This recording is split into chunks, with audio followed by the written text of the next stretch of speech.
عالم اسلام کی تاریخ کا بہت بڑا دن 17 رمضان مبارک، جس دن اسلام کا سب سے پہلا معرکہ کفر کے ساتھ پیش آیا اور اس کو معرکہ بدر اور غزوہ بدر کہا جاتا ہے۔ اس کو قرآن مجید نے یوم الفرقان بھی کہا ہے، فرق کرنے کا دن۔ یہ وہ پہلا معرکہ ہے جس کی دھاک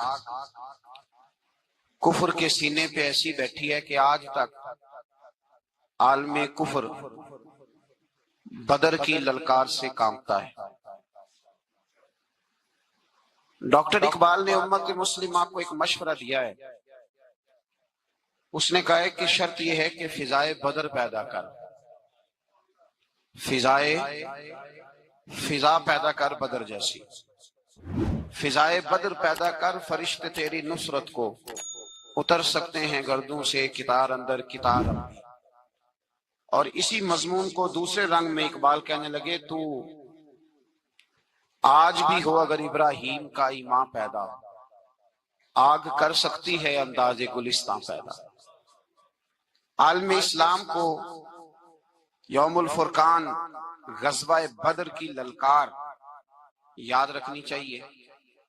ملت کے جوانوں کو بدر کا سبق اور بدر کا نصاب کبھی نہیں بھولنا چاہیے۔ ہمیں آج جو درس دیا جاتا ہے وہ درس فلسفہ ہے۔ جو پیغام کفر کے مقابلے میں ہمیں بتلایا جاتا ہے وہ پیغام ہے مصلحت کوشی کا، وقت گزاری کا۔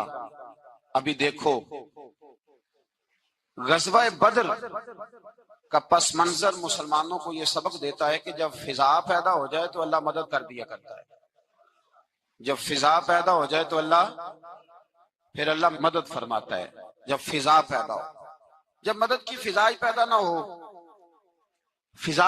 ہو، قرآن مجید فرقان حمید سورہ آل عمران میں سے جو آیہ کریمہ میں نے تلاوت کی تو اس میں اللہ تعالیٰ نے بدر کا ذکر فرمایا ہے۔ فرمایا وَلَقَدْ نَصَرَكُمُ اللَّهُ بِبَدْرٍ وَأَنْتُمْ أَذِلَّةٌ۔ فرمایا تحقیق ہم نے بدر میں تمہاری مدد کی حالانکہ تم تو کمزور تھے۔ ہم نے بدر میں تمہاری مدد کی، تم تو کمزور تھے۔ میدان بدر کے اندر اللہ تبارک و تعالیٰ نے مدد فرمائی، نصرت فرمائی مسلمانوں کی، اور ایسی کامیابی دی کہ پورا کفر جو اس وقت موجود تھا وہ کانپنے لگا کہ مسلمانوں کے پاس اتنی قوت کہاں سے آ گئی، اتنی طاقت کے یہ کس طرح مالک ہوئے۔ بغور سمجھیے گا بات کو، ذرا تھوڑا سا پس منظر سمجھ لیں۔ 15 سال تک اعلان نبوت کے بعد نبی پاک صلی اللہ علیہ وسلم نے کسی جنگ کی، کسی لڑائی کی اجازت نہیں دی، کسی قسم کی منع فرمایا، بلکہ فرمایا لکم دینکم ولی دین، تمہارا اپنا دین ہے ہمارا اپنا دین ہے، منع کر دیا گیا۔ مسلمان ہجرت کر کے آ گئے مکہ سے مدینہ، لیکن یہاں بھی قریش مکہ اور کفار مکہ نے عالم اسلام کو، مسلمانوں کو، نبی پاک صلی اللہ علیہ وسلم کو سکون سے بیٹھنے نہیں دیا، پریشان کرتے رہتے تھے۔ اور اس پریشانیوں میں سے ایک بڑی پریشانی، جب تک آپ بات کے پس منظر کو نہیں سمجھیں گے آپ کو اصل مضمون سمجھ میں نہیں آئے گا۔ پریشان کرتے تھے مسلمانوں کو، مدینے آ کر پریشان کرتے۔ دنیا کا ایک مزاج ہے، جو آدمی اپنا دروازہ بند کر لیتا ہے لوگ اسے بزدل سمجھتے ہیں، حالانکہ بزدل اور صلح پسند میں فرق ہوتا ہے۔ بزدل اور ہوتا ہے، صلح پسند، کچھ لوگ صلح پسند ہوتے ہیں، لوگ انہیں بزدل کا طعنہ دیتے ہیں۔ تو جو آدمی دروازہ بند کر لیتا ہے نا، یا تھوڑا سا احتیاط کرتا ہے، تو لوگ سمجھتے ہیں کہ یہ بزدل ہے، کمزور ہے، میں نے ڈانٹا ہے تو بھاگ گیا ہے، حالانکہ ایسا نہیں ہوتا، وہ شخص صلح پسند ہوتا ہے۔ میرے رسول کریم سید عالم صلی اللہ علیہ وسلم کی ذات صلح پسند ہے۔ حضور علیہ السلام نے صلح کو اہمیت دی ہے، اور وَصُلْحُ خیر، صلح ہی بہتر ہے۔ انہی لفظوں کے ساتھ محبوب نے ہمیں تعلیم ارشاد فرمائی، صلح کو درجہ دیا ہے۔ تو 15 سال تک کوئی لڑائی نہیں لڑی۔ اب انہوں نے سمجھا شاید مسلمان بزدل ہیں، یہ تو تلوار ہی نہیں اٹھاتے، یہ تو شاید جانتے نہیں اس فن کو، ان کو تو خبر ہی نہیں۔ یہ کیا کرتے کہ مسلمانوں کو مدینے آ کے تنگ کرتے، گھر تک آ جاتے۔ مکے کے قریش مدینے کے قریب آ کے مسلمانوں کو لوٹ کے لے جاتے۔ کئی دفعہ ایسا ہوا کہ انہوں نے آ کر کے یہاں سے بکریاں، اونٹ اور کئی اور چیزیں چوری کر کے لے گئے۔ مسلمان پریشان رہنے لگے۔ اللہ پاک نے طاقت دے دی، قوت دے دی مسلمانوں کو۔ حضرت عمر فاروق جیسے لوگ کلمہ پڑھ گئے، حضرت امیر حمزہ جیسے لوگ آ گئے، حضرت ابو عبیدہ بن جراح جیسے لوگ آ گئے، حضرت سیدنا سعد بن ابی وقاص جیسے دلیر اللہ نے عالم اسلام کو عطا فرمائے۔ قوت آ گئی۔ حربد المومنین علی القتال، محبوب اختیار کرے مومنوں کو لڑائی کے لیے۔ ایک قافلہ آ رہا تھا، ابو سفیان مال لے کے ایک سفر پہ نکلا ہوا تھا، اس میں قریش کے سارے لوگوں کا مال تھا۔ اس زمانے میں بھی پارٹنر بن کے کاروبار ہوتا تھا، سارے مکے والے ایک بندے کوئی مال دے کے بھیج دیتے تھے، میرا بھی بیچ آنا، میرا بھی بیچ آنا۔ وہ سال کے بعد ایک ہی جاتا تھا، سارے جا کے۔ عرب کے جاہل معاشرے کے اندر بھی دھوکہ کرنا اور جھوٹ بولنا عیب سمجھا جاتا تھا، لوگ کسی کے پیسے پر نظر نہیں رکھتے۔ یہاں معاذ اللہ لوگ کلمہ پڑھ کے اس بات کا خیال نہیں رکھتے کہ مال کس کا ہے اور ہم کس طرح سے اسے استعمال کر لیں۔ تو ابو سفیان سب کا مال لے کے نکلے۔ جب یہ مدینے کے واپس آ رہے تھے نا، شام سے ہجرت کر کے مدینے کے پاس سے گزرنے لگے، تو اللہ کے رسول سید عالم علیہ السلام نے مسلمانوں سے کہا کہ چلو ہم بھی ان کا ایک قافلہ روک لیں، انہیں احساس دلائیں کہ تم ہمارے ساتھ زیادتی کرتے ہو تو بازو میں ہمارے بھی قوت ہے۔ اس ارادے کے ساتھ حضور نکلے۔ ابو سفیان بڑے تیز آدمی تھے، کسی نے خبر کر دی کہ وہ تو آ رہے ہیں تیرا قافلہ روکنے کے لیے۔ اب حضور سید عالم جب چلے مدینہ منورہ سے تو 313 لوگ حضور کے ساتھ تھے۔ کتنے جی؟ بولیے 313۔ تحقیق یہ ہے کہ 312 تھے، حضرت عثمان غنی کو شامل کیا گیا بدریوں میں، لیکن حضور انہیں چھوڑ گئے تھے، اس لیے کہ ان کی زوجہ اور نبی پاک کی پیاری صاحبزادی بڑی علیل تھی، فرمایا تو میری بیٹی کے لیے رہ جا۔ تو 313 لوگ حضور لے کے نکلے، 6 زرہیں، 8 تلواریں، چند گھوڑے۔ خود رسول پاک صلی اللہ علیہ وسلم جس گھوڑے پہ تھے، گھوڑا ایک تھا، سواریاں 3 تھی۔ حضرت مولا علی بھی تھے، جناب زید بھی تھے، نبی پاک بھی تھے۔ فرمایا کبھی تو بیٹھے گا، کبھی علی بیٹھیں گے، کبھی زید بیٹھیں گے، کبھی میں بیٹھوں گا۔ جب حضور کی پیدل چلنے کی باری آتی تو حضرت زید عرض کرتے حضور نہیں آپ بیٹھ جائیں، میں پیدل چلتا ہوں۔ حضرت علی کہتے حضور آپ بیٹھ جائیں، میں پیدل چلتا ہوں۔ تو حضور فرماتے تمہیں ثواب کی زیادہ ضرورت ہے، مجھے بھی تو ضرورت ہے نا۔ تو رسول کائنات سید عالم صلی اللہ علیہ وسلم بھی پیدل چلتے، یہ تھوڑا سا سامان لے کے نکلے۔ ابو سفیان کو اطلاع ہو گئی کہ وہ تو آ رہے ہیں۔ ابو سفیان نے ایک آدمی کو دوڑایا۔ اس زمانے میں جب کوئی بری خبر دینی ہوتی تھی تو وہ آدمی اپنے کان میں سوراخ کرتا تھا، لہو نکال لیتا تھا۔ وہ جس آدمی کو بھیجا اس نے اپنے کانوں سے لہو نکالا، اپنے اونٹ کے کان کاٹ ڈالے، چیخے مارنے لگا، مکے والوں دوڑو، مسلمانوں نے تمہارا قافلہ لوٹ لیا ہے، بھاگو۔ اب وہ تو پہلے دلیر تھے کہ یہ ہم سے چھپتے پھرتے ہیں شاید معاذ اللہ۔ انہوں نے کیا کیا کہ 1000 کا لشکر، ہر آدمی کے پاس گھوڑا، ہر آدمی کے پاس تلوار، نیزہ، سارے عتبہ، عتیبہ، شیبہ، ابو البختری، امیہ بن خلف، ابو جہل، سارے اکٹھے ہو کے آئے اور نکلے میدان بدر کی جانب۔ ادھر ابو سفیان اس آدمی کو بھیج کے تو دریا کے رستہ ہی بدل گیا، مدینے کے رستے آیا ہی نہیں، خود بچ گیا۔ اور جب بچ کے نکلا نا تو اس نے ایک آدمی بھیجا کہ قافلہ محفوظ ہو گیا ہے، تم لوگ فکر نہ کرو۔ اس نے جا کے پیغام دیا ابو جہل کو کہ ابو سفیان کہتا میں بچ گیا ہوں، مجھے کوئی خطرہ نہیں، اب تم لوگ کسی قسم کی تکلیف نہ کرو، تکلف نہ کرو، واپس چلے جاؤ۔ ابو جہل کہنے لگا نہیں، اب تو ہم واپس نہیں جائیں گے، اب تو ہم ان کا کچھ کر کے جائیں گے۔ سمجھ آ رہی ہے میری باتوں؟ پس منظر سمجھ میں آ رہا ہے؟ اب نہیں واپس جانا، نکلے ہیں تو کچھ کریں گے۔ اب جب میدان کے اندر آنے کے لیے تیاری ہو رہی ہے، ادھر سے پتہ چل گیا، نبی پاک صلی اللہ علیہ وسلم کو اطلاع ہوئی کہ ابو سفیان تو اپنا لشکر بچا کے، قافلہ بچا کے لے گئے، لیکن قریش بضد ہیں آنے کے لیے۔ نبی پاک صلی اللہ علیہ وسلم نے ایک جگہ پہ تمام مسلمانوں کو جمع کیا۔ یہ بات قابل غور ہے۔ حضور نے فرمایا بھی 1000 کا لشکر اسلحے سے لیس ہو کے آ رہا ہے، تم 313 ہو، تمہارا ارادہ کیا ہے؟ نہ تمہارے پاس زرہیں ہیں، نہ تلواریں ہیں، نہ تمہارے پاس نیزہ ہے، نہ تیر ہے، کیا کرنا ہے؟ صحابہ کرام علیہم رضوان فرماتے ہیں جب نبی پاک صلی اللہ تعالی علیہ وسلم نے مشورہ لیا نا تو سب سے پہلے جو شخصیت اٹھی وہ حضرت ابوبکر صدیق کی ذات تھی۔ جناب صدیق اکبر اٹھے، عرض کرنے لگے محبوبہ بات ہی کوئی نہیں، آپ حکم کریں، ہم تو بڑی دیر سے تیار بیٹھے۔ حضرت عمر کہنے لگے حضور میں تو تھک گیا ہوں انتظار کر کر کے۔ اور شیر خدا مولا کائنات علی المرتضیٰ رضی اللہ تعالیٰ عنہ کہنے لگے محبوبہ زنگ لگ گیا میری تلوار کو، زنگ لگ گیا، کوئی موقع ملے دیواریں ہلتی رہتی ہیں اور در کانپ جاتا ہے، علی کا نام سن کے اب بھی خیبر کانپ جاتا ہے۔ فرمایا حضور زنگ لگ گیا، مہربانی کریں جلدی کریں، ہم تو تیار بیٹھے۔ حضور نے پھر توجہ کی، نبی پاک صلی اللہ تعالی علیہ وسلم نے پھر توجہ کی، تو یہ تو سارے وہ بول رہے ہیں جو میرے ساتھ مکے سے آئے ہوئے ہیں، مدینے والے بھی تو بولے نا۔ تو مدینے والوں میں سے حضرت مقداد اٹھے، حضرت مقداد رضی اللہ تعالیٰ عنہ، اور اٹھ کے عرض کرنے لگے یا رسول اللہ آپ کا اشارہ ہماری جانب ہے؟ حضور نے فرمایا ہاں تمہاری جانب ہے۔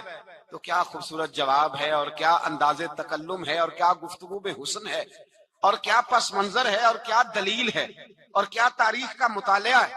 حضرت مقداد کہنے لگے یا رسول اللہ ہم کوئی حضرت موسیٰ علیہ السلام کی قوم نہیں کہ آپ سے کہیں گے آپ لڑے یا آپ کا خدا لڑے۔ یا رسول اللہ ہم خشکیوں میں بھی لڑیں گے، دریاؤں میں بھی لڑیں گے، ہم خشکیوں دشت تو دشت ہیں، صحرا بھی نہ چھوڑے ہم نے، اور بحر ظلمات میں دوڑا دیے گھوڑے ہم نے۔ تو حضور ہم وہ نہیں ہیں کہ جو آپ سے کہیں گے آپ لڑیں اور آپ کا خدا لڑے، ہم تو تیار ہیں، آپ جلدی کریں۔ پھر حضرت سعد اٹھے، سعد بن عبادہ رضی اللہ تعالیٰ عنہ اٹھے اور کیا خوبصورت عرض کیا، کہا یا رسول اللہ کس سے لڑنا ہے؟ حضور بولیے ذرا یا رسول اللہ۔ حضور نے فرمایا قریش مکہ سے۔ تو صحابی کا بجٹ دیکھیے گا، انداز دیکھیے گا، کہنے لگے حضور سنا ہے جن نظر نہیں آتے، دیو نظر نہیں آتے، سنا ہے دکھائی نہیں دیتے، محبوبہ حکم کرے میں تو جنوں سے بھی لڑنے کے لیے تیار ہوں، میں تو ان دیکھی جگہوں پہ تلواریں چلا جاؤں گا، نبی کا حکم ہو تو کود جائیں ہم سمندر میں جہاں کو محو کر دے نعرہ اللہ اکبر میں۔ یا رسول اللہ حکم کریں کس سے لڑنا ہے؟ میرے نبی پاک خوش ہو گئے، حضور خوش ہوئے، چہرے پہ مسکراہٹ دوڑی، فرمایا تم پر کوئی غلبہ پا ہی نہیں سکتا۔ فرمایا چلو اب اٹھو چلیں، نہ تلواریں ہیں، نہ گھوڑے ہیں، نہ کوئی شے ہے، نہ پاس اسلحہ ہے، نہ کوئی بظاہر طاقت ہے۔ حضور اٹھے تو ایک ننھا مجاہد حضرت سعد بن ابی وقاص کے چھوٹے بھائی عمیر بن ابی وقاص، قد چھوٹا، حضور نے فرمایا سعد چلے عمیر رہ جائے، سعد چلے اور عمیر یہ چھوٹے ہیں۔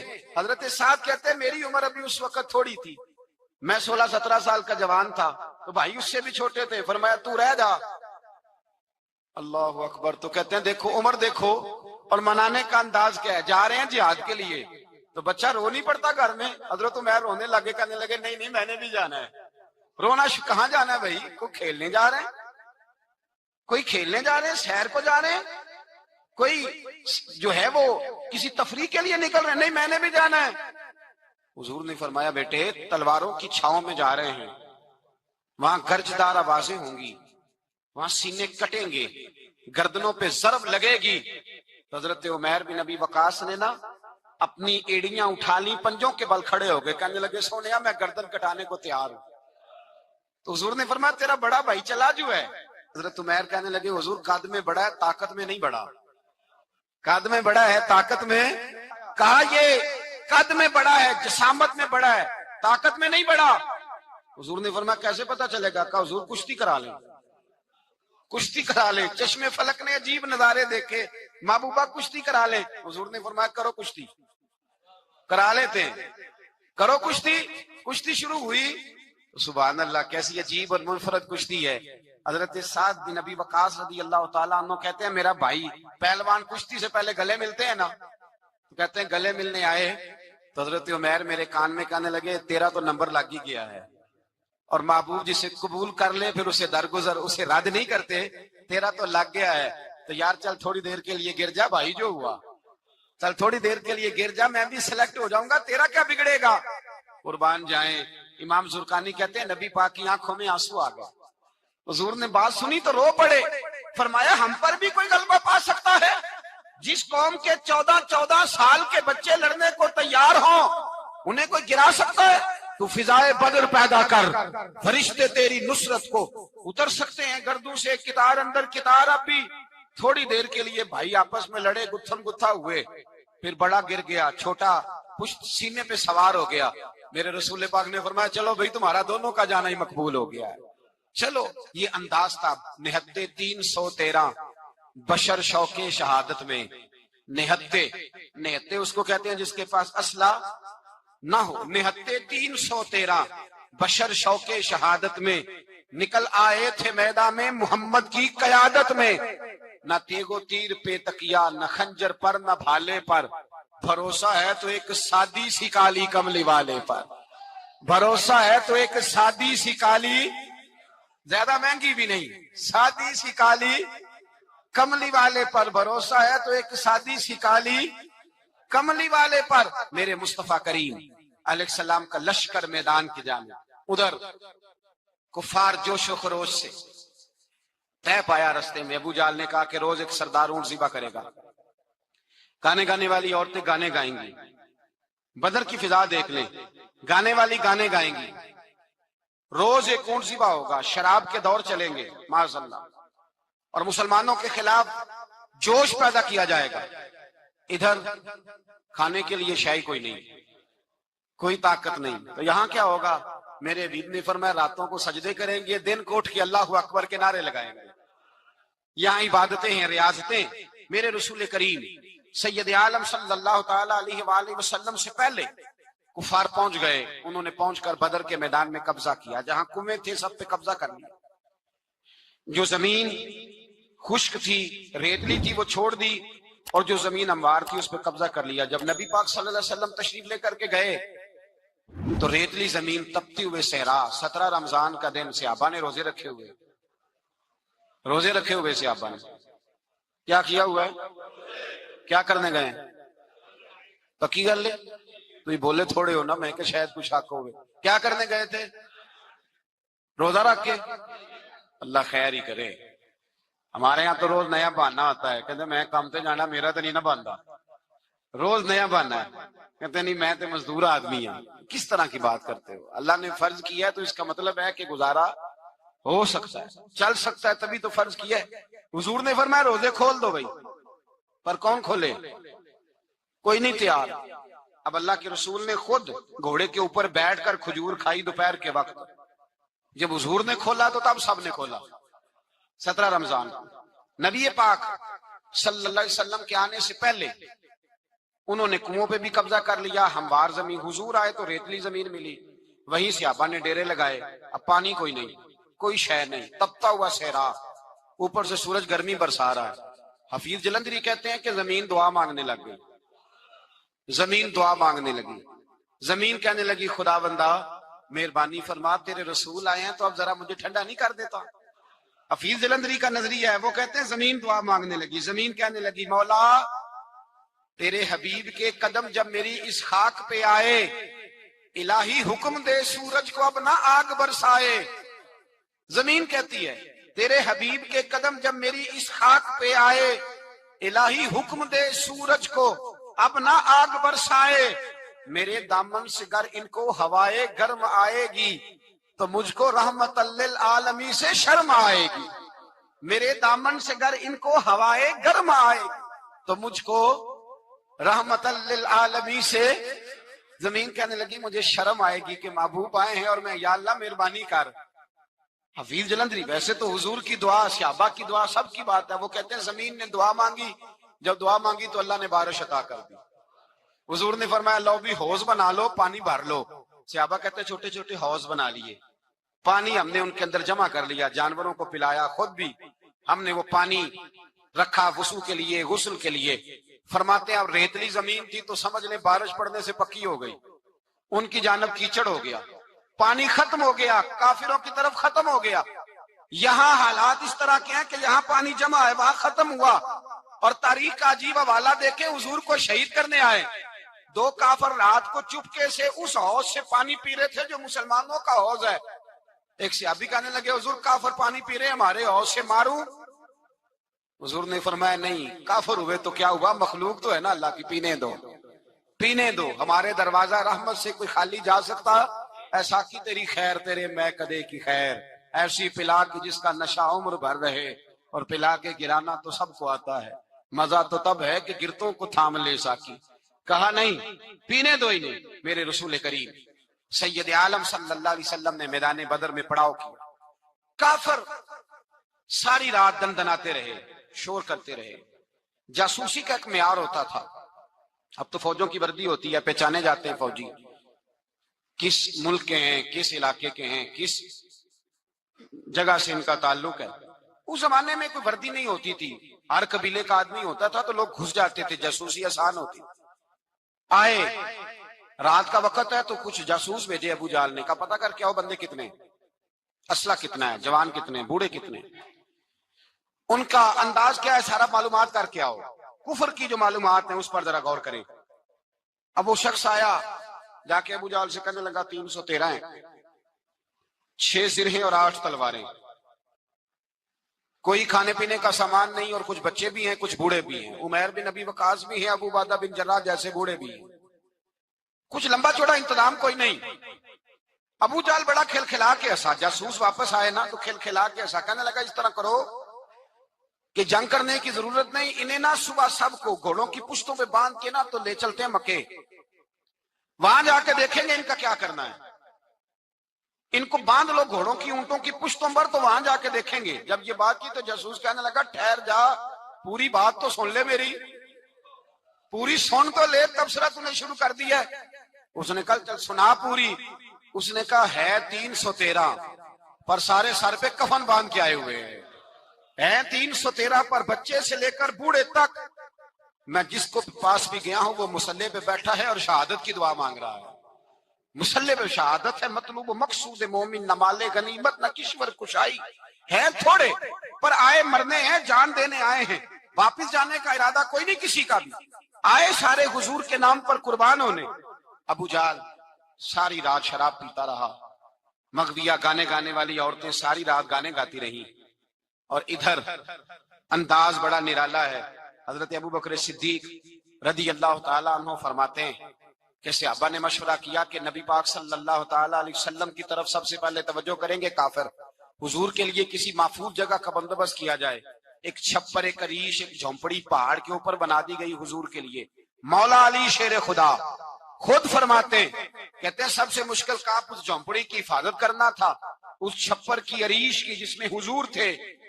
جب نبی پاک نے فرمایا نا میرا پیرا کون دے گا، تو کہتے ہیں ابو بکر صدیق تلوار لے کے کھڑے ہو گئے، کہنے لگے سونیا ضرورت ہی کوئی نہیں، میں جو حاضر ہوں۔ تو حضرت علی فرمایا کرتے تھے بتاؤ جو فرعون کے سامنے کھڑے ہوئے وہ زیادہ دلیر تھے یا ابو جہل کے سامنے جو کھڑے ہوئے دلیر ہیں؟ تو حضرت ابو بکر صدیق فرماتے میں پیرے پہ تھا، کافر شرابیں پی رہے تھے اور نبی پاک ساری رات عبادت کرتے رہے، ساری رات حضور نے رو کے گزار دی۔ کہا اے اللہ، کیا لفظوں میں حسن ہے، کہ اے اللہ میرے پاس یہ 313 کل تھے، میں لے کے آ گیا، اگر آج یہ ختم ہو گئے تو بتا قیامت تک کون تیری عبادت کرے گا۔ اے اللہ یہ 313 ہی تھے جو میں لے آیا، مہربانی فرما۔ ساری رات دعا ہوتی رہی، ساری رات حضور دعا کرتے رہے۔ پہلے حکم آیا کہ 1000 فرشتہ بھیجا ہے، پھر اے محبوب چل 3000 بھیجے، پھر اللہ نے کہا محبوب میں نے 5000 بھیجے ہیں۔ حضرت علامہ ہزاروی کہا کرتے تھے کہ نہیں، رب کریم نے فرمایا 5000 بھیجے ہیں، تو محبوب نے کہا نہیں نہیں مولا اس طرح نہیں، میرے فرشتے نہ بھیج، تیرا وعدہ تھا میں بھی آؤں گا، تیرا وعدہ تھا میں بھی آؤں گا۔ اور وہ اپنے انداز میں فرمایا کرتے تھے سانو کل کے وچ میدان بدر تے آپوں بہ رہے ہیں یار کنارے تے تیرا وعدہ تھا میں بھی آؤں گا۔ تو پھر حکم ہوا قرآن میں انی معکم، محبوب میں بھی تیرے ساتھ ہی ہوں، محبوب میں بھی تیرے، خدا خود میر مجلس بود، سارے بولیے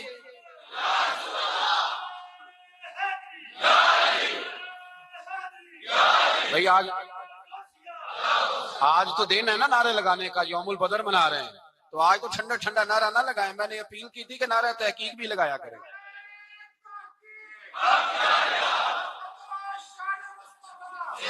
تو بھائی یہ یاد رکھیں، سمجھے اس بات، فرمایا حضرت ابو بکر صدیق فرماتے ہیں پہلے 1000 پھر 3000 پھر 5000 فرشتے آئے اور جوک در جوک فرشتے آئے. کہتے ہیں سرکار ساری رات روتے رہے, ساری رات.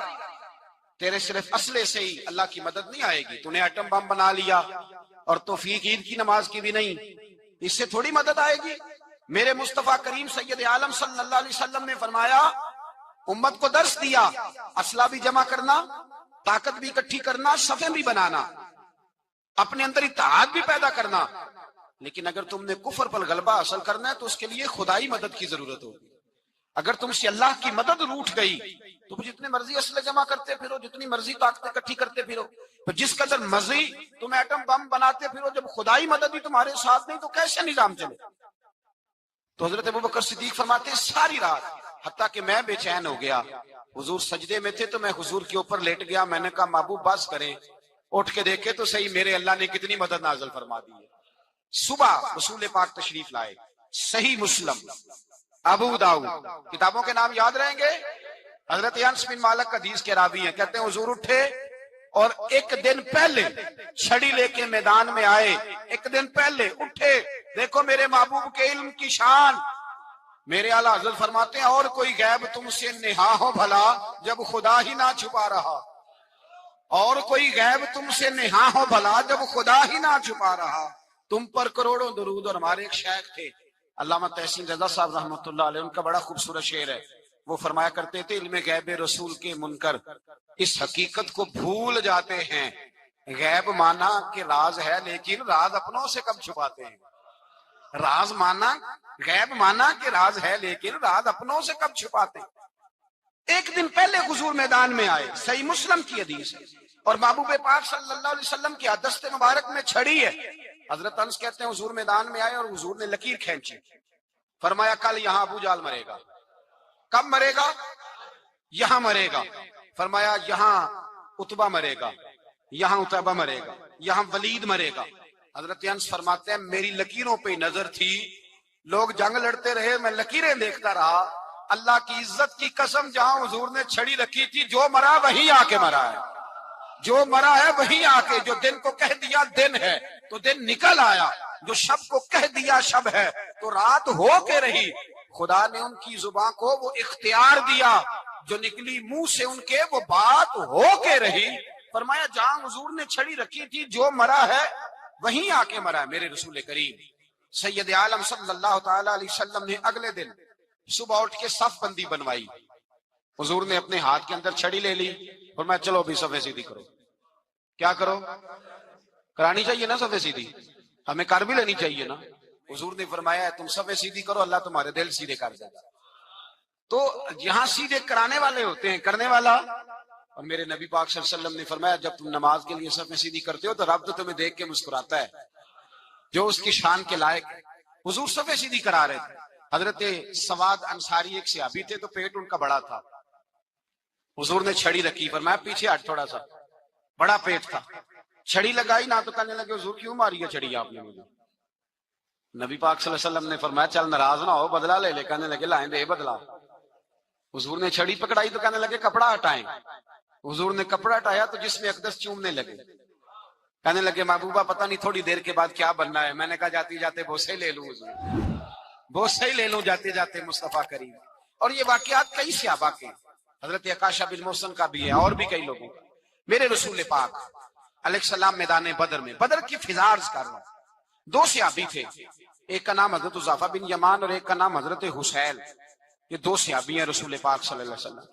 یہ کہیں سے آ رہے تھے واپس, ابو جال کی ملاقات ہو گئی. جنگ میں جا رہے ہو, اپنے نبی کے لیے آئے ہو, مدد کرو گے؟ انہوں نے کہا نہیں ہم تو ویسے ہی آ رہے تھے. ابو جال نے کہا اگر ویسے ہی آ رہے تھے تو ٹھیک ہے جاؤ, وعدہ کرتے ہو لڑو گے تو نہیں؟ کہا نہیں لڑیں گے. یہ دونوں وعدہ کر کے آ گئے حضور کے پاس. کہا یا رسول اللہ ہم نے اس سے وعدہ کر لیا ہے, لیکن ہمارا ارادہ تو لڑائی کرنے کا ہے, ہمیں تو یہاں کے پتا چلا ضرورت پڑی ہے. تو نبی پاک صلی اللہ علیہ وسلم نے فرمایا تم نے وعدہ کر لیا, اب تم نہیں لڑو گے. کہا یا رسول اللہ کافر سے وعدہ کیا ہے. میرے نبی پاک نے فرمایا کیا تو مومن نے ہے نا. کس نے کیا ہے؟ اللہ اکبر. کوئی وعدوں کی پاسداری نہیں کرتا.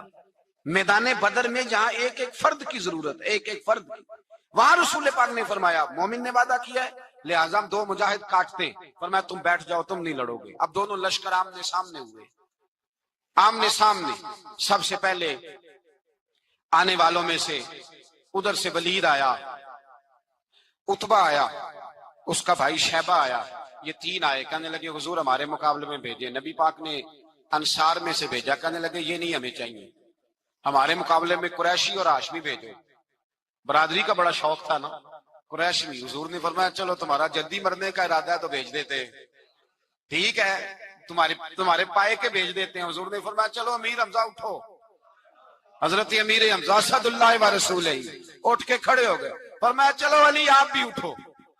شیر خدا تو یوں اٹھے کہ جیسے پہلے سے ہی کھڑے تھے۔ حضور نے فرمایا چلو ابو عبادہ بھی اٹھے، تینوں صحابی اٹھے۔ حضرت عبادہ ذرا بوڑھے تھے، ان کے لیے تھوڑا مشکل ہوا دشمن کو سنبھالنا، باقی تو دونوں نے کاٹ کے رکھ دیے دشمن۔ اور حضرت علی رضی اللہ تعالیٰ عنہ نے دیکھا نا جناب عبادہ ذرا زخمی ہو گئے، دشمن ان کا بھاری ہو رہا تو دوڑے گئے، مارا۔ حضرت عبادہ کا دشمن بھی مارا، اور جناب ابو عبادہ کو کندھوں پہ اٹھا کے در رسول پہ لے گئے۔ کہنے لگے سونیا یا رسول اللہ آپ کے دشمن میں مار آیا ہوں، غلام بچا کے لے آیا ہوں، یہ میں لے آیا ہوں آپ کی، یہ شان ہے حضرت علی شیر خدا کرم اللہ۔ اب جنگ کا نکارہ بجا، کہاں 1000؟ ایک مرخ کہنے لگا نہیں پورا 1000 نہیں تھا، 950 تھا۔ میں کہا چل تو 900 کر لے یار، اس میں کون سی حرج والی بات ہے، پھر بھی 900 اور 300 کا کیا مقابلہ۔ اور پھر اسلحے سے لیس 1000 کا لشکر میرے رسول کائنات سرور عالم صلی اللہ علیہ وسلم۔ جب جنگ چھڑی امیہ بن خلف بڑا مارتا تھا حضرت بلال کو، جناب بلال کے قابو ہی آ گیا، حضرت بلال کے قابو آ گئے۔ کہنے لگا معافی مل جائے گی، معافی مل جائے گی، معافی مل جائے گی، دوڑنے لگا۔ حضرت عبد الرحمن بن عوف کہنے لگے بلال جب کوئی معافی مانگے تو دے دینی چاہیے، فرمایا سب کو دینی ہے، اس ظالم کو نہیں دینی۔ پکڑ کے مارا جناب سیدنا بلال حبشی رضی اللہ تعالیٰ، پکڑ کے مارا، فرمایا مجھے بڑی سزائیں دیتا۔ اس امت کا فرعون ابو جہل نے ساری زندگی ستایا ہے۔ دو چھوٹے چھوٹے بچے معوذ اور معاذ، اور ان کی عمریں 17 سال سے کم بتائی جاتی ہیں، اور حسین لفظ ہیں۔ حضرت عبد الرحمن بن عوف کہتے ہیں دونوں میرے پاس آئے، اور ایک روایت میں یوں بھی انداز ہے، کہتے ہیں ایک بھائی کا قد چھوٹا تھا، تلوار اونچی تھی اس سے، اور آئے، اور یہ لفظ ہیں تاریخ میں محفوظ۔ آئے آ کے کہنے لگے عبد الرحمن سے چچا ابو جہل کدھر ہے؟ تو میں نے کہا تم نے کیا کرنا ہے؟ ان کا جواب پتہ کیا ہے؟ یہ نہیں کہا کہ دین کا دشمن ہے، یہ نہیں کہا بڑا ظالم ہے اس لیے مارنا ہے، کہا تم کیا کرو گے؟ تو جواب وہ شاہنامہ اسلام نے اپنے لفظوں میں بیان کیا، کہنے لگے مریں گے۔ زیادہ یہی ہے نا کہ ہم کمزور ہے، پوچھنے کا سٹائل یہ تھا کہ تم بچے ہو، تم نے کیا کرنا ہے؟ تو پتہ ان کا جواب کیا ہے؟ حفیظ جلندری کہتے ہیں وہ کہنے لگے مریں گے یا ماریں گے ناری کو، سنا ہے گالیاں دیتا ہے وہ محبوب باری کو صلی اللہ علیہ وسلم۔ کہنے لگے ہمارے نبی کو معاذ اللہ برا کہتا ہے، چھوڑیں گے نہیں، جانا ضرور ہے، اگر اسے مار نہ سکے تو مار کے تو آ جائیں گے نا، جانا ضرور ہے۔ تو کہتے ہیں ہم نے اشارہ کیا، میں نے کہا وہ گھوڑے پہ جا رہا ہے وہ دیکھو، کہتے ہیں بس چھلانگے لگاتے دوڑے، بھاگے گئے، ایک نے اچھل کے تلوار ماری، دوسرے نے بھی گرایا، تیسرے نے بھی زخمی کیا۔ ابو جہل نے تلوار ماری تو ایک بھائی کا بازو کٹ گیا تو ہلکا سا گوشت لٹک رہا تھا، اس نے پیر رکھ کے گوشت بھی جدا کر دیا اور کاٹا ابو جہل کو۔ جب نیچے گرا تو اب عبداللہ ابن مسعود آئے، دیکھا کچھ جان باقی ہے، رسی جل گئی، بال نہیں گئے۔ حضرت عبداللہ ابن مسعود جب گلا کاٹنے لگے تو کہنے لگا ذرا نا گردن نیچے سے رکھ کے کاٹنا، گردن ذرا نیچے رکھ کے کاٹنا۔ فرمایا کیوں؟ کہنے لگا ذرا سردار ہوں، گردنوں میں پڑی گردن میری اونچی نظر آنی چاہیے، رسی جل گئی پر بال، کہنے لگا ایسا نہ ہو غلاموں میں پڑی ہو تو چودھری کی گردن لہدہ ہی نہ نظر آئے، ذرا نیچے سے رکھ کے کاٹنا۔ حضرت عبداللہ ابن مسعود رضی اللہ تعالیٰ انہوں نے گردن کو کاٹ ڈالا۔ میرے بھائی اب جنگ ختم ہونے لگی آہستہ آہستہ، دونوں بچے اپنی تلواریں لے کے در رسول پہ آئے۔ ایک کہنے لگا میں نے مارا ہے، دوسرا کہنے لگا حضور میں نے مارا ہے۔ حضور نے فرمایا تلواریں دکھاؤ، خون کس کو لگا ہے؟ جب خون دیکھا تو دونوں کو ایک جتنا لگا تھا۔ میرے حبیب مسکرائے، فرمایا تم دونوں نے مارا ہے، تم دونوں نے مارا ہے۔ میرے رسول پاک سید عالم صلی اللہ تعالی علیہ وسلم نے دیکھا امیہ بھی مر گیا، ابو البختری، عتبہ، عتیبہ، شیبہ، امیہ بن خلف، بڑے بڑے دشمن مر گئے، 70 کے قریب قتل ہوئے، 70 کے قریب گرفتار ہوئے، باقی بھاگ گئے، 14 صحابہ صرف شہید ہوئے۔ ان کے جو مر گئے نبی پاک نے کنویں کے اندر پھینک دیے، اور کنویں کے سرانے کھڑے ہو کے ذمہ داری سے، سیاستہ کی روایت عرض کر رہا ہوں، ذمہ داری سے حضور نے بدر کے کنویں پہ کھڑے ہو کے فرمایا، او کافرو، او فلاں بن فلاں، او فلانے کے بیٹے فلانے، تم نے دیکھ لیا میرے رب کے وعدے کتنے سچے ہیں؟ حضرت عمر کہنے لگے، حضور مردوں سے آپ باتیں کر رہے ہیں؟ تو نبی پاک نے فرمایا، عمر جتنا تم سن رہے ہو اتنا یہ بھی سن رہے ہیں۔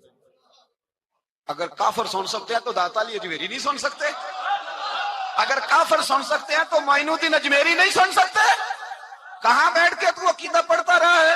اگر مشرک و بے ایمانوں کا آواز آتی ہے تو کیا حضرت ابو ہریرہ اپنی قبر میں نہیں سنتے؟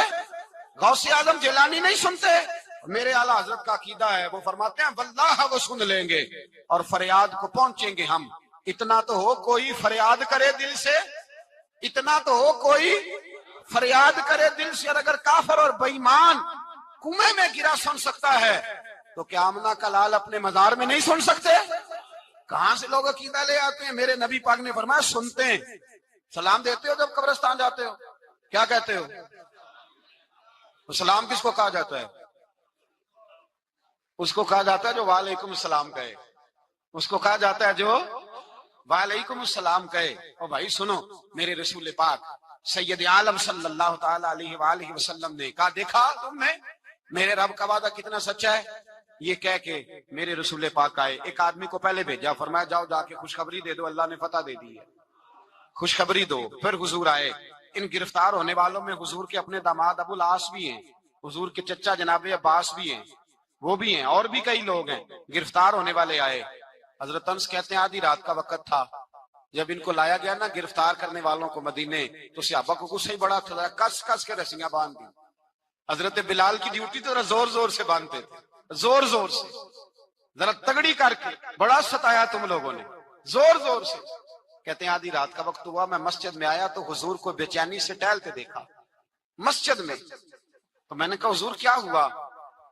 یہ سونے کا وقت تھا، آپ کی آرام کا، تھکے ہارے آئے تھے۔ تو حضور نے فرمایا تم نے رسیاں زور سے باندھ دی ہیں، وہ ہائے ہائے کرتے ہیں، مجھے نیند نہیں آتی۔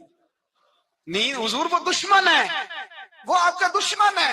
فرمایا وہ میرے دشمن ہے پر میں تو رحمت للعالمین ہوں، ذرا ڈھیلی کر دو، سو جائیں تو میں بھی سو جاؤں۔ سویرے حضور نے صحابہ کو بلایا، فرمایا ان کا کرنا کیا ہے؟ حضرت عمر کا مشورہ سنو۔ حضرت عمر کہنے لگے حضور جو میرے رشتہ دار ہیں میرے حوالے کرے، پہلے میں ان کی گردنیں کاٹوں، جو ابو بکر کے ہیں اس کو ان کی گردنیں کاٹے، جو عثمان کے ہیں علی کے ہیں ان کو دو، سب کو کاٹیں، اپنے اپنے رشتہ داروں کو۔ میرا جو ہے میں اپنے ہاتھوں سے اسے ذبح کروں گا، میرے نبی کی دشمنی کرتا ہے۔ حضور نے فرمایا عمر تیرا فیصلہ ذرا تگڑا ہے، تھوڑا نرم چاہیے۔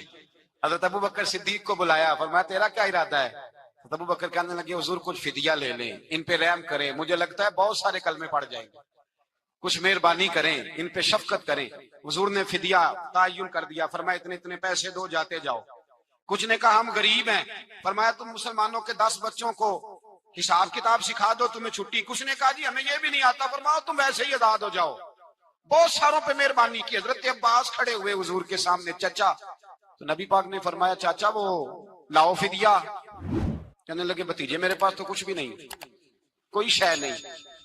تو حضور نے فرمایا چاچا وہ جس دن تم آ رہے تھے کمرے کا دروازہ اندر سے بند کر کے اتنی بڑی سونے کی اینٹ میری چاچی کو دی تھی، کہا اگر میں بچ کے آ گیا تو ٹھیک ہے، نہ آیا تو تمہارے لیے کافی ہوگی، وہ کدھر ہے؟ خیال آیا، حضرت عباس کانپنے لگے۔ یہ سن کر حضرت عباس پر راشا ہوا طاری کہ پیغمبر تو رکھتا ہے دلوں کی بھی خبرداری۔ خیال آیا مسلمان نیک و بد پہچان جاتے ہیں اور محمد آدمی کے دل کی باتیں جان جاتے ہیں۔ کہنے لگے وہ کدھر ہے؟ جناب عباس کہنے لگے محبوبہ وہ تو فدیہ تو میں دوں گا ہی اب، لیکن میں مان گیا ہوں آپ اللہ کے سچے رسول ہیں، اس لیے کہ میرے اور میرے بیوی کے علاوہ کسی کو اس بات کی خبر نہ تھی۔ اسی جنگ میں حضرت خدیجہ کا وہ ہار آیا جس کا تذکرہ میں پچھلے دنوں کر چکا، اللہ تعالیٰ نے فتح دی۔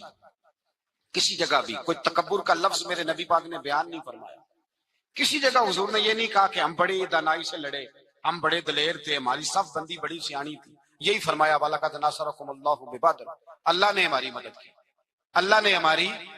میری اور آپ کی زندگی میں جہاں نقص واقع ہوتا ہے نا، وہاں ہم کامیابیاں اپنے کھاتے میں ڈالنے لگتے ہیں تو فضائے بدر پیدا نہیں ہوتی۔ یہ یاد رکھیں، اگر رات کو گانے سنیں گے، شراب کباب کے دور چلیں گے، تو پھر بدر کی فضا پیدا نہیں ہوگی، پھر تو کفر کی فضا پیدا ہوگی۔ اور اگر رات کو مصلی آباد رہیں گے، میں نے کچھ دن پہلے کہا تھا جمعے میں، صلاح الدین ایوبی جب جنگ لڑ رہے تھے تو ایک بحری بیڑا آ رہا تھا دشمنوں کا، اسلحہ لے کے، مسلمانوں کے پاس اسلحہ پہلے کم تھا، تو ایک بحری جہاز اور اسلحہ لے کے آ رہا تھا عیسائیوں کا، تو صلاح الدین ایوبی ساری رات مسجد اقصی میں روتے رہے۔ سویرے ایک بزرگ ملے تو کہنے لگے، پہلے رات کو بھی ان سے دعا کے لیے کہا، پھر سویرے صلاح الدین کہنے لگے حضور دعا کرنا، مسلمان پہلے ہی کمزور ہیں اور عیسائیوں کا ایک بحری بیڑا اسلحہ لے کے اور آ رہا ہے۔ تو بزرگ کہنے لگے وہ تو بیڑا غرق ہو گیا ہے، وہ غرق ہو گیا۔ کہا کہاں غرق ہوا؟ کہنے لگے تو ساری رات روتا رہا ہے تو تیرے آنسوؤں میں ہی غرق ہو گیا ہے، تیرے آنسوؤں میں غرق ہو گیا، وہ اب نہیں آئے۔ کچھ دیر کے بعد خبر مل گئی واقعی ڈوب گیا ہے پانی میں۔ بھائی جب تو اللہ کو منا لیتا ہے، جب رب کی مدد تیرے آتا ہے، یاد رکھنا زندگی میں کہیں بھی آپ لڑ رہے ہیں، کسی محاذ پر بھی، اگر حق آپ کے ساتھ ہے تو پھر اللہ کی مدد آپ کے ساتھ، اور اگر حق آپ کے ساتھ نہیں تو پھر جتنے مرضی ہیلے بہانے کر لیں، وکیل مہنگا کر لیں، جج خرید لیں، پھر آپ دنیا کی ساری سیاست لڑا رہے ہیں، جب حق آپ کے ساتھ نہیں تو پھر رب کی مدد آپ کے ساتھ۔ آج شام کے اندر روز قتل ہوتا ہے، برما کے مسلمانوں پر زمین تنگ ہے، کشمیر میں اتنا خون بہہ چکا ہے کہ اب شاید کشمیر کی وادی خون پیتی بھی نہیں، اتنا خون بہہ گیا ہے۔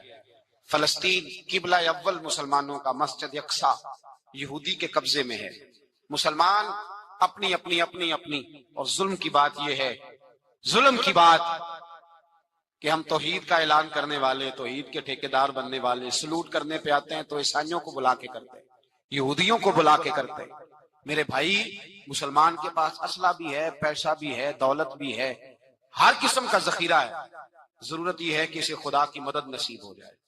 اللہ کی مدد جب تھی تو اسلحے کی ضرورت نہ تھی، جب تک خدا کی فضائے بدر پیدا کریں، فضائے بدر پیدا کریں۔ اگر حق آپ کے ساتھ ہے، اندر خلوص ہے، اور آپ لڑ اللہ کے دین کے لیے رہے ہیں، ذاتی اگر نام و نمود ہے، خواہشات ہیں، ذاتی آپ کے مفادات ہیں، تو پھر بڑی جلدی یہ سفر ناکامیوں کا سفر ہو جاتا ہے۔ فضائے بدر پیدا کریں، رضا الہی کے لیے میدان میں نکلنے کا جذبہ اپنے دل میں پیدا کریں۔ بدر کے 14 صحابہ جو شہید ہوئے، وہ 14 صحابہ کو ہم سلام عقیدت پیش کرتے ہیں۔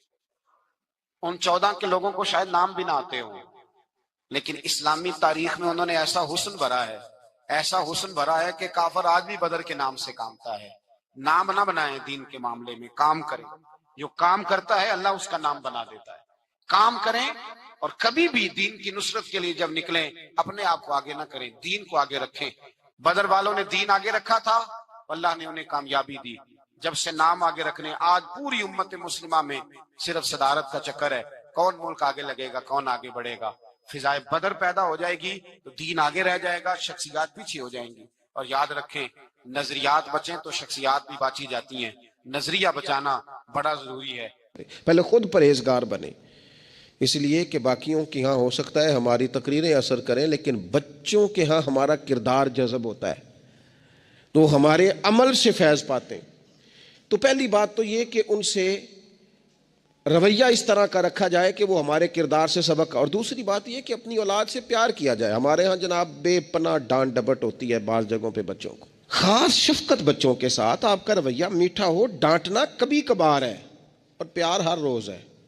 نبی اکرم صلی اللہ تعالیٰ علیہ وآلہ وسلم بچوں سے اس طرح محبت کرتے تھے کہ حسنین کریمین کو، یہ ذرا بات پر غور کرنا، حضور اپنے نواسوں کو چوما بھی کرتے تھے اور سونگا بھی کرتے تھے۔ یہ بڑی خاص بات ہے، اس پر توجہ کریں۔ اور حضور سونگ کر پتہ کیا فرمایا کرتے تھے؟ فرمایا یہ میرے بچے میرے لیے پھول ہیں جنت کا۔ حضور ان کو سونگتے۔ آپ کسی خاص شے کو سونگتے ہیں، کوئی خاص ہی معطر چیز ہو تو سونگتے۔ حضور نے یہ جو ایک خاص انداز اپنی اولاد کے لیے کیا اور ہمیں حضور نے ہمارے لیے نمونہ چھوڑا، یہ سمجھنے کی بات کہ ان کے ساتھ اتنی دلچسپیاں کہ جس طرح ایک خوبصورت پھول کو سونگا جاتا ہے اس طرح انہیں سونگا جائے، بچوں سے پیار کیا جائے۔ کچھ مطلب والد صاحب کہتے ہیں او جی میری نہ پھر پتر تو انہیں پتہ ہے نا میری پھر طبیعت کوڑی ہے۔ اچھا جی کیوں کڑوی ہے؟ آپ مرچیں کھاتے ہیں؟ کیوں کڑوی ہے بھیا آپ کی طبیعت؟ وجہ کیا ہے؟ آپ کی طبیعت کسی مالدار کے سامنے تو کڑوی نہیں ہوتی، آپ کے جو فیکٹری کا آفیسر ہے اس کے سامنے، مالک کے سامنے تو آپ کبھی کڑوے نہیں ہوئے۔ یہاں کل آ جائے کوئی امیر آدمی، کوئی سیاستدان، تو آپ بڑے میٹھے ہوتے ہیں، ہار لے کے کھڑے ہوتے ہیں۔ وہ 6 گھنٹے بھی لیٹ ہو تو آپ کے چہرے پر بل نہیں آتا۔ اور بچوں کو ہر بات میں ڈانٹ ڈپٹ کرنا، ہر وقت انہیں پریشان کرنا۔ اپنی اولاد کو کبھی کسی کے سامنے نہ سمجھائیں، کبھی بھی۔ ان کو جب سمجھانا ہو تو انہیں تنہائی میں سمجھائیں۔ تنہائی میں نصیحت کرنا میرے رسول پاک کا طریقہ ہے۔ میری گزارش ہے کہ ایک بیٹے کو دوسرے بچوں کے سامنے بھی نہ سمجھائیں، ان کی عزت نفس کا خیال کریں۔ کبھی بھی اپنے بچوں کو دوسروں کے بچوں کی مثالیں نہ دیں، فلانے کا بچہ ادھر چلا گیا۔ بھئی آپ کیوں کمپیریزن کرتے ہیں کسی کے ساتھ؟ اگر ان کو کبھی مثال دینی پڑے تو یا حضرت اسامہ بن زید کی دینا، اگر کبھی مثال دینی پڑے تو حضرت معوذ اور معاذ کی دینا، اگر کبھی مثال دینی پڑے ان کو تو حضرت عبداللہ بن زبیر کی دینا، اور جب زیادہ کلیجے ٹھنڈے کرنے ہوئے تو پھر امام حسن اور حسین کی مثال دینا۔ لیکن یہ کیا بات ہوئی، فلانے کا بچہ دولت مند ہو گیا تو پیچھے رہ گیا؟ کیا بات کرتے ہیں آپ؟ آپ کے بچے کی عزت نفس ہے، وہ وقار رکھتا ہے، وہ سوچ رکھتا ہے۔ اور میرے نبی پاک نے فرمایا اپنی اولاد کی عزت کرو۔ کس کی؟ ہاں، اپنے بچوں کو اکرام دو۔ ہر وقت ایک بزرگ کے پاس لوگ اپنا بچہ دم کرانے آئے تو ماؤں کی طریقہ ہوتا ہے بات کرنے کا۔ اس نے آ کے کہنا شروع کر دیا، پہلے سارے ٹھیک تھے، سمجھدار بھی تھے، بات میں مانتے تھے، یہ ضدی بھی ہے، نکما بھی ہے، نکھٹو بھی ہے، لڑتا بھی ہے۔ تو بزرگ کہنے لگے میں دم کر دیتا ہوں، لیکن میری بہن اس بوڑھی عورت کو فرمانے لگے یا اس کے باپ کو کہ بھائی آپ یہ جتنی باتیں آپ نے کی ہیں نا، کیا ہی اچھا ہوتا آپ اس کے سامنے نہ کرتے، یہ لفظ آپ یوں ادا نہ کرتے۔ آپ تو اسے پکا کر رہے ہیں کہ تو ضدی ہے، آپ تو کنفرم کر رہے ہیں کہ تو لڑاکا ہے، آپ کنفرم کر رہے ہیں کہ یہ نافرمان ہے، کیوں آپ نے اس کے سامنے یہ باتیں کی؟ یہ آپ کو اگر کرنی تھی، کوئی دعا چاہتے تھے آپ اس کے لیے، تو آپ تنہائی میں مجھ سے بات کرتے۔ آپ اسے پکا کرا رہے ہیں کہ جس طرح کا میں کہہ رہا ہوں، تو بچے کا ذہن بن جاتا ہے، جو اسے بار بار کہا جاتا ہے نا اس کا ذہن بن جاتا ہے، میں ہوں اس طرح کا، مزاج اس طرح کا۔ اسے کبھی پکا نہ کریں، اسے تسلی دیں، اسے تشفی دیں، اس کی ڈھارس بندھائیں، اس سے پیار کریں، اس کے ساتھ محبت کریں، اسے آپ اس طرح کا رویہ دیں کہ بچہ آپ پر اعتماد کرے۔ آپ کو پتہ ہے یہ جو بہت سارے بچوں کے ساتھ خدا نہ خواستہ کوئی اپنا بیگانہ کسی قسم کی کوئی زیادتی کرنے لگ جاتا ہے، وہ گھر کیوں نہیں بتاتے؟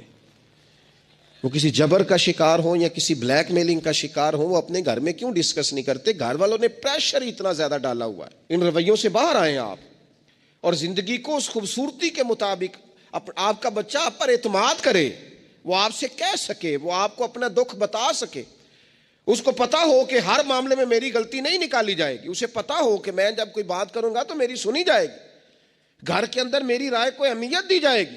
یہ ہمیں احساس کمزوری سکھاتے ہیں بعض اوقات بچوں کو، اس سے باہر آئیں۔ او نہ تسی نہ اچھے کپڑے پایا جے، کوئی کیا کہ کہنے دو جس نے جو کہنا ہے۔ آپ شروع سے